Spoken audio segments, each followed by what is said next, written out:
and you're taking a risk in business. When you're doing that, the friction is normal. It's normal to feel uncomfortable. It's normal to feel like you are an imposter. Being slow is normal. Confusion's normal. Discomfort is normal. Not always getting the right feedback messages that confirms that we're going in the right way, that's normal. And when you're doing that work in isolation, your brain is doesn't interpret those signals as oh, this is good, it's part of the process. It's telling you, danger, this is proof that you shouldn't be going this way.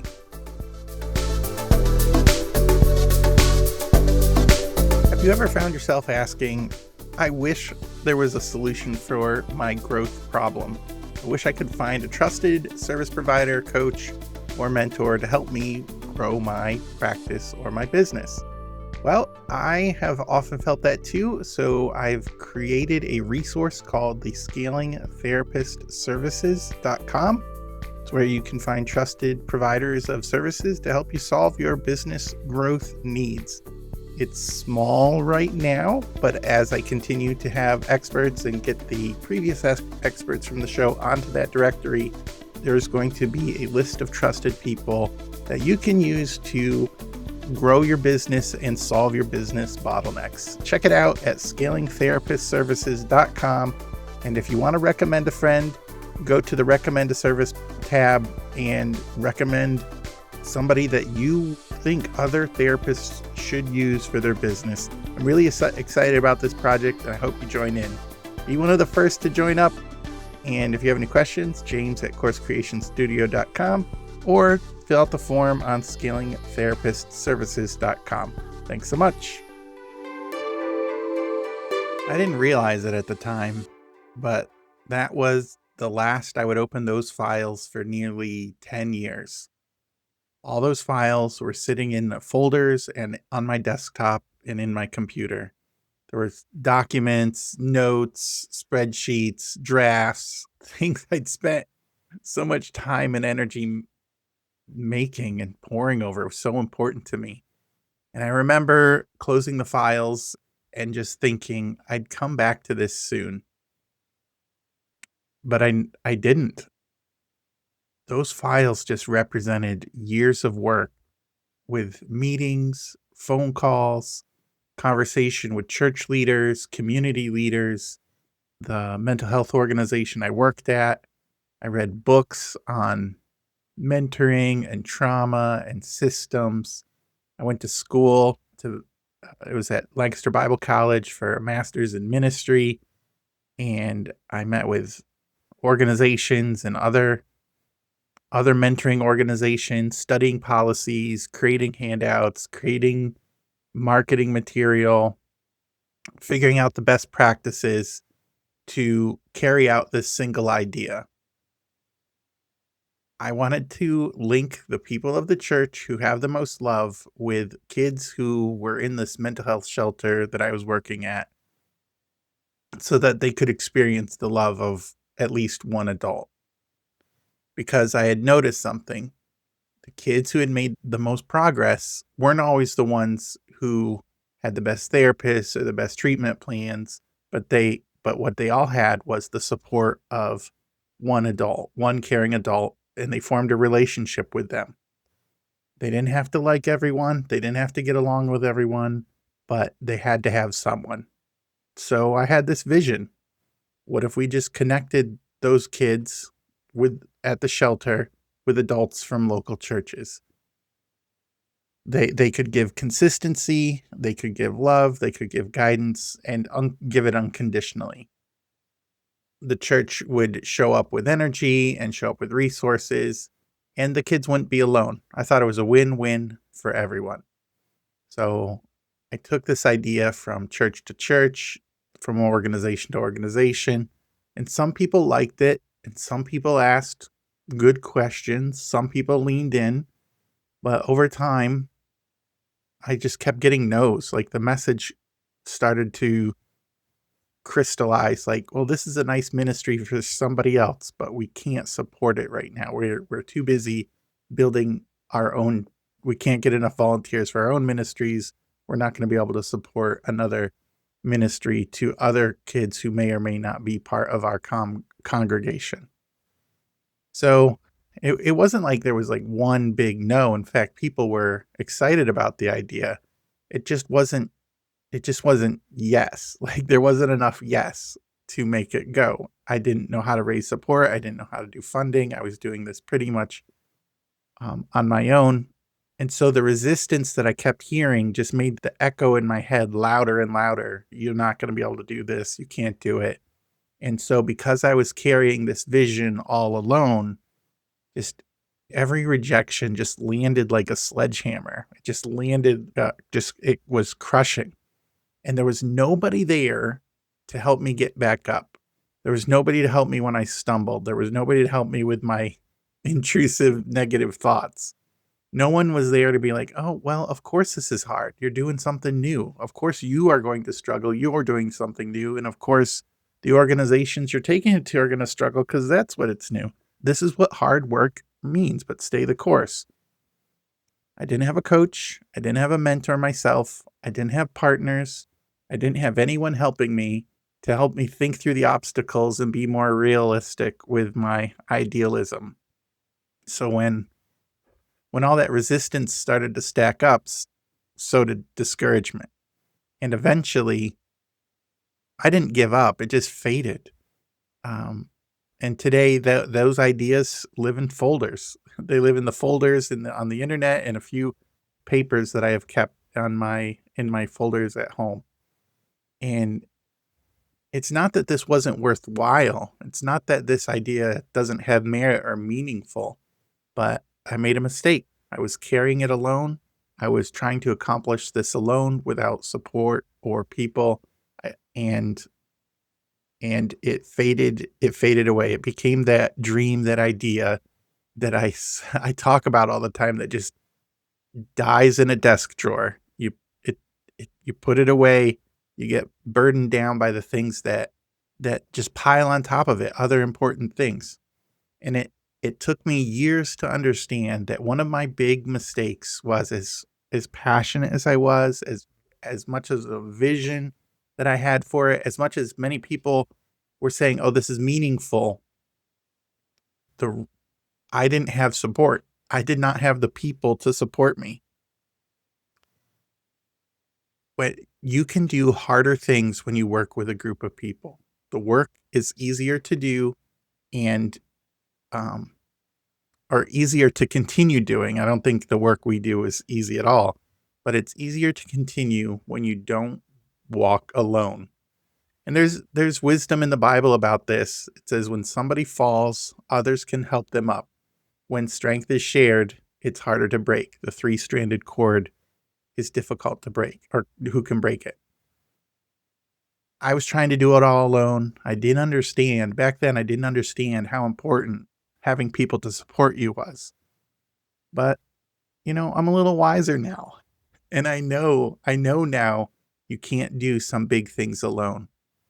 The vision didn't disappear because it was wrong. It just eroded. It eroded because I was trying to do it all myself. And I started believing the half truths and negative thoughts in my head. So that's where we're going to begin today. We're going to talk about people to support you.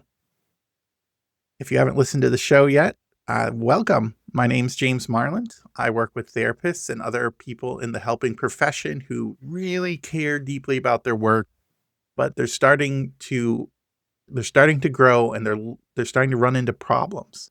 So that's where I show up. I help therapists turn their experience into scalable income, influence, and independence.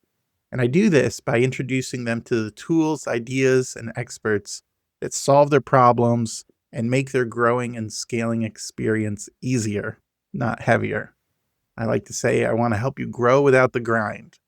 So this show exists because a lot of growth problems aren't really skill problems or effort problems. They're support problems. And I'm here to be a support to you.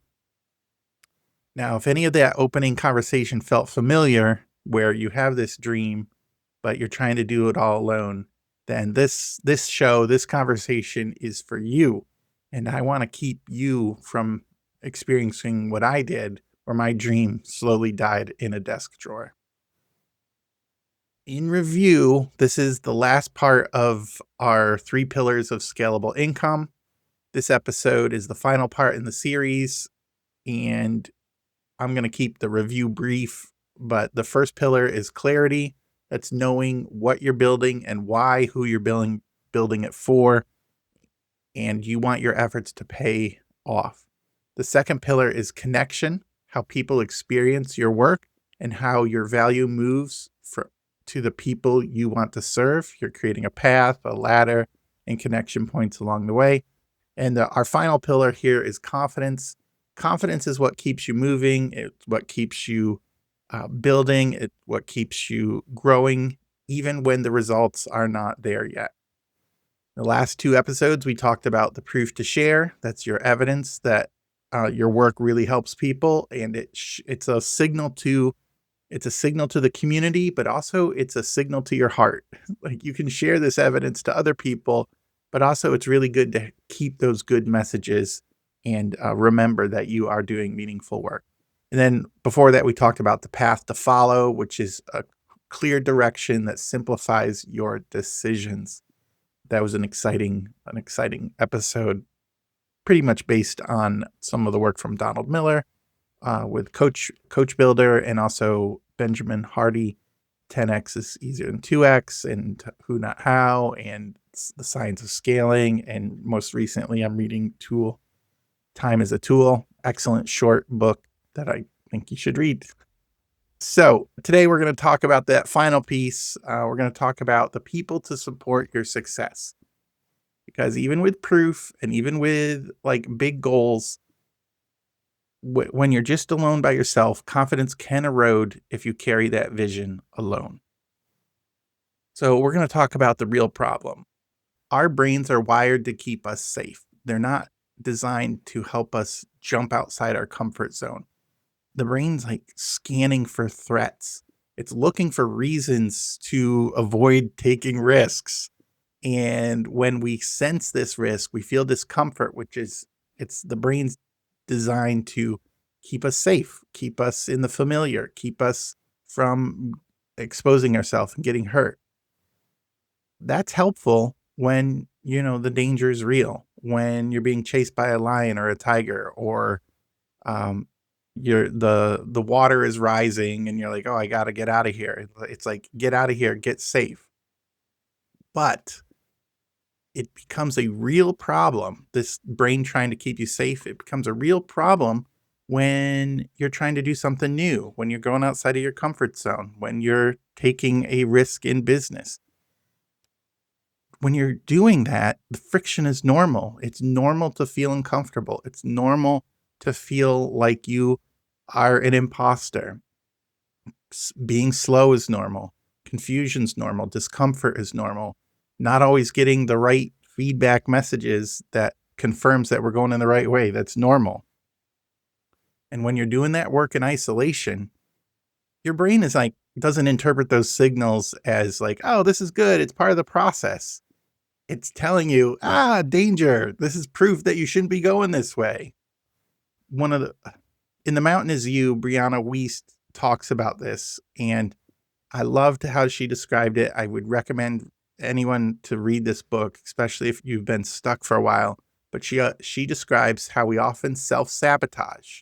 We self-sabotage not because we don't want growth, but because growth threatens our sense of safety.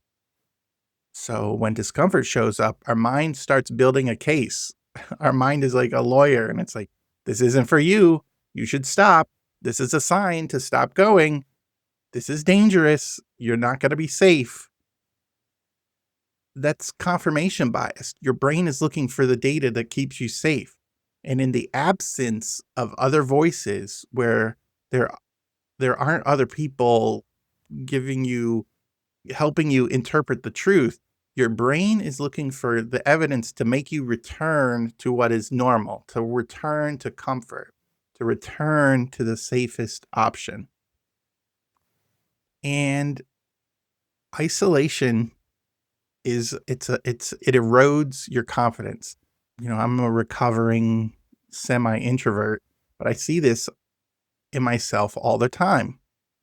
There are moments when I'm in a room or on a call or in a meeting or in a group, and I definitely know the answer, but I don't put myself out there because when you put yourself out there, you are you're setting yourself up to be criticized. You're setting yourself up for danger.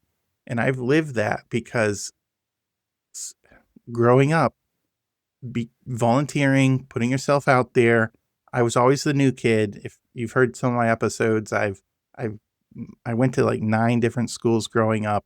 And so the new kid always gets picked on. So I learned to hide in the shadows. And at home with uh, if you made too much noise or you were disruptive or you were often singled out and disciplined.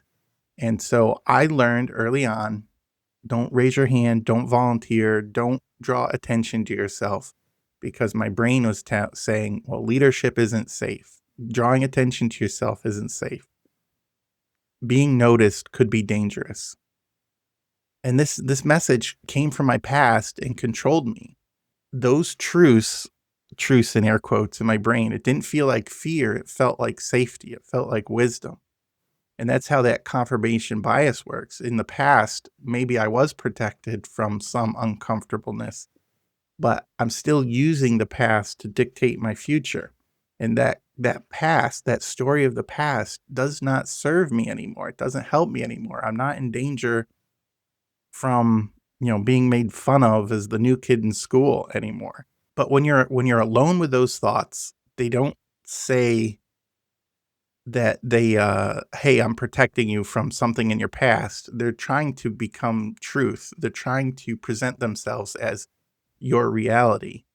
And so, your belief, if you believe it without examining it, your behavior changes. If like me, I won't raise my hand, I won't call myself out. I take fewer risks. I struggle with the fear of being called out and even being seen as a leader. And that's a significant limiting belief. So I have these beliefs, you have your own beliefs. I don't know what your story is, but we have these limiting beliefs. And if we don't have people around us, there's no other truth that we have than the truth that's in our head. That is why people matter so much when we're trying to do these new things and maintain confidence. People don't remove risk. People don't do the work for you. People don't change the outcomes. They give you a way to interpret reality. They help you stay on the path and maintain your confidence even when your brain is fighting with you, even when your emotions start negotiating with you and saying, hey, this isn't safe. The other people in your life help you see the proof that you are quick to dismiss. And one of the things that I've learned is sometimes these people even support the vision before you even believe it yourself. Like they see something in you, they see something in what you're trying to accomplish, and they get on board and they are 100% behind you, even when you are still struggling with the confidence yourself. I've often said, I want to give people hope. I want them to borrow my hope so that before they even have it themselves, before they even develop their own hope. People don't lose confidence because they fail. They lose confidence because they're trying to make sense of all this uncertainty and all these signals alone. And their past often is one of the loudest voices in the room. There is people who can support you, and not all the support is the same, but I'm going to give you three different kinds of support that you can have, that you can experience, that can help you interpret what's going on in your life. The first one is a coach or a mentor. A good coach is a shortcut. They've walked the path, they hit the walls that you're going to hit, they've climbed those hills, they can tell you what matters, what to focus on, and what to ignore.